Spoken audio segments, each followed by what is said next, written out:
our mindset regarding the first team, or the first wave of terror, if you will. Last week they played about 2 series, roughly, offensively and defensively. We have a mindset of playing roughly 4 this time around, but that's subject to change based on what it is that we see. If they're highly effective and productive and we get good quality work, we might move on from them to get more of an exposure to the other guys. And so that's a template in which we work. It's not etched in stone. We had a 2-series mentality last time out. This time out, we kind of got a 4-series mentality. So there you go, Mike Tomlin. Starters are going to play 4 series-ish. Depends on what happens. If they're really good, they'll play less. If they're not so good, they'll play 4 series.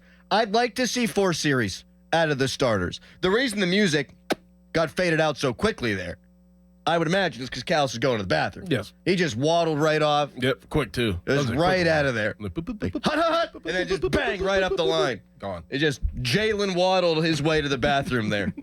Mike Tomlin, when asked by Brooke Pryor, because he was kind of ambiguous about this in his preamble, what's the deal with Russ? He's starting. So unless there's a setback with the calf, which there shouldn't be because there wasn't a practice yesterday, Russ Wilson will be your starting quarterback. And that's what I want to talk about to begin this Football Friday show.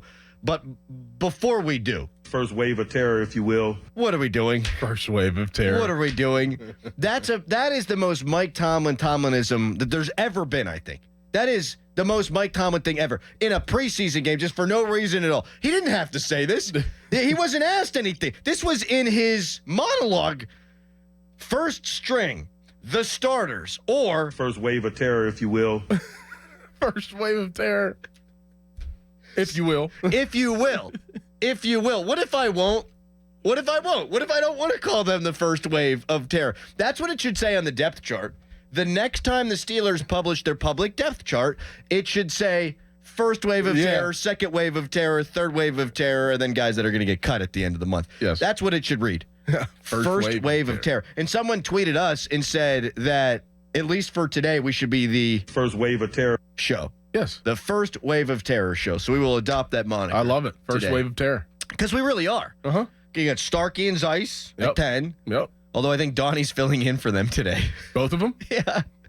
They're golfing. They're out today. So that'll be the second wave of terror. Pony and Muller, that'll be the third wave of terror. Yes. And then it is terrifying. The Pirates will be on tonight, though Paul Skeens is on there. Oh, yeah. You ever ride that? No, I don't know. No, I don't like that. Did you ever do the pitfall? Yes. Don't like it. No. I'm good. No. I did one time, and then I was good. Anything that pushes my testicles into my throat, I'm out on. Yes. Don't need it. Mm-mm. Don't need it. I'm good. I got made fun of at Kennywood Day back in the day, probably 6th grade. Whole class goes. Everybody's riding everything, and I just sat there. Just watched. Give me your phones. You just hand me your phones. I'll hold them. I'll hold them. First wave of terror, if you will. If you will. It is 6:05. Time to stop blindly paying those increasing auto and home insurance premiums. Contact the Buell Insurance Agency in Gibsonia and see what they can do for you. And we remind you that the Fan Morning Show is brought to you by Guardian Protection, your hometown home and business security company. You could see already we're going to have a ton of fun on today's show. Mm-hmm. Great guests, loosey-goosey, which means we'd like to hear from you at 412-928-9370. And I have a lot of questions about the preseason game tomorrow. What do you want to see from Russ Wilson, Doran, and listeners at 412-928-9370? Rhythm. Just rhythm. Nothing too crazy. He doesn't need to get to, and they won't put him in harm's way. And, we talked about the play action. I thought Pat Bostic did a fantastic job breaking that down yesterday. If you missed that, I guess you can go back and listen to it. Rewind feature Odyssey app. It's really good. They're really good, and it makes a lot of sense. So I don't know how much play action he'll do, but just the rhythm-based throws to get the offense moving. Not necessarily one player, not necessarily George Pickens, and they probably will try to feature George a little bit early. I think they'll do that in every game. But I want to see the rhythm that Russ does bring to the table, and not just a rhythm of throwing, but a rhythm of the offense and how he's in command of the offense and kind of the things we wanted to see out of Justin Fields. But now we're graduating to, calculus. We're graduating to the high level of math, and I want to see how it breaks down. I'm with you. And Mike Tomlin, in his press conference, he did the thing where he talks about practice is practice, and in stadium you want to see growth. And he basically ripped their special teams up and down, but that's not sexy. Figure out the special teams, please. I don't ask how. I just ask that the special teams doesn't look like crap when the regular season starts. But he wants to see production. He wants to see good play. And so at a base level, can we snap the ball to the quarterback? Can we just see that? That'd be good. So first thing I want to see, QC exchange, let's go. Mm-hmm. Should be Zach Frazier starting. Correct. Because Herbig's been banged up. Mm-hmm. Mike Tomlin said guys are day-to-day training camp injuries, if you will. Mm-hmm. And he was asked about Herbig, said he'd leave the light on for those guys and that Herbig would fit into that category.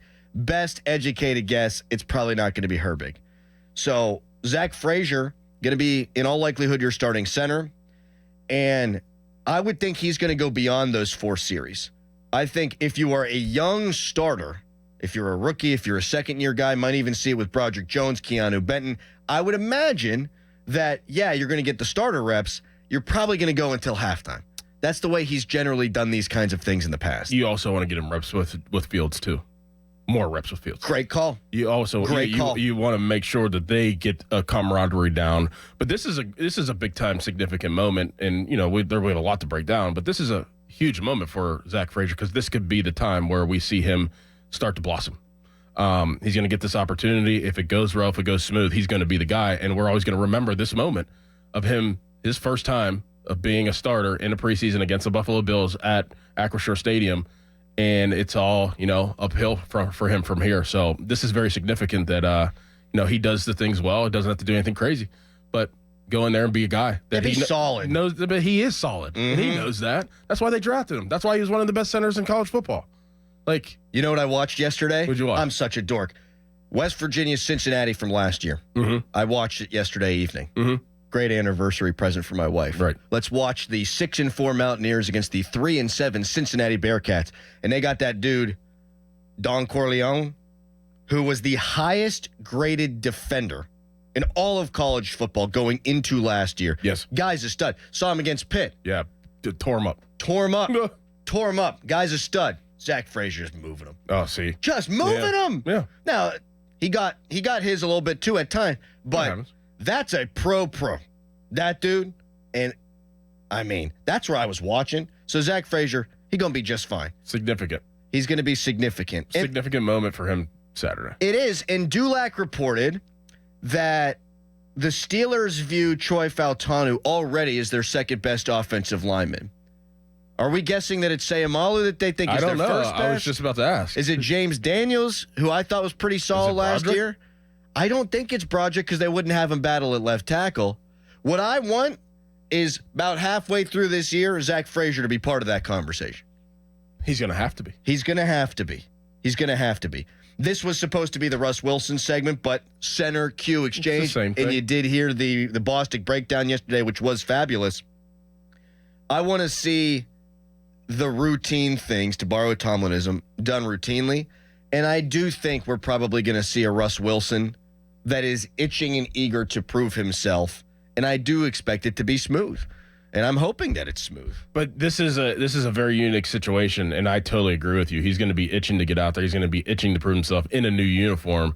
But this isn't going to be like a prove it itching situation like Mitch Trubisky, where he goes in there and it's like, all right, this is my moment, and he starts forcing things. Russ is more level-headed and has had so much experience playing this position that he's going to be itching, but he's also going to know he has to play within the offense and do the right things. I think that's how he, quote-unquote, proves himself. Because you're right.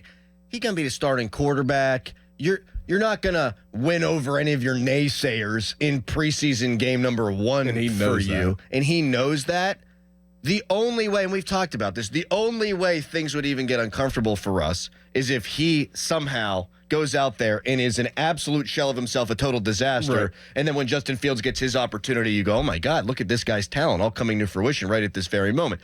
If Russ goes out there and just executes and they don't have Steelers on Steelers crime, as Tomlin said the press conference yesterday, then he'll have outperformed what Justin Fields did the first game. Mm-hmm. because they did shoot themselves in the foot a little bit. So just go out there, run the offense, don't screw it up. And that's kind of what you're expecting out of Russ this year, right?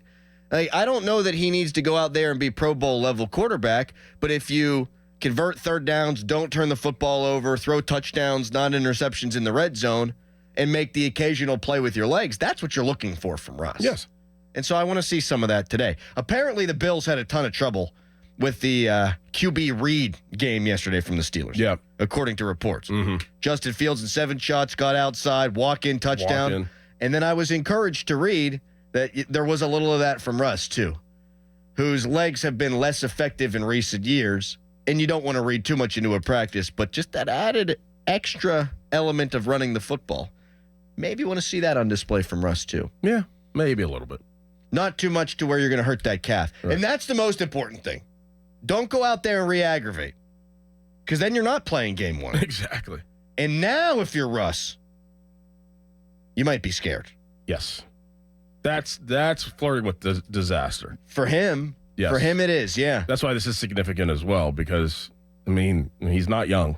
And whenever you do rehab and you can come back from injuries, but it takes longer. Right? It takes a lot longer whenever you're 35 years old compared to 22. I think Cam Hayward talked about that last year. Absolutely. Takes Yeah. a lot longer. And they know, their trainers are, they make a lot of money, but doing what they do, so they know if he's ready or not. But that's all it takes is, something to go wrong. And knock on wood, we never want anybody to get hurt. But that would be a significant situation to monitor, because if Justin Fields would end up being the starter in Atlanta and say Russ did it re-aggravate, I mean, Justin Fields plays well, that's it. Yeah, you will not see the field as a Pittsburgh Steelers quarterback in the regular season if you get hurt in one of these games. Correct.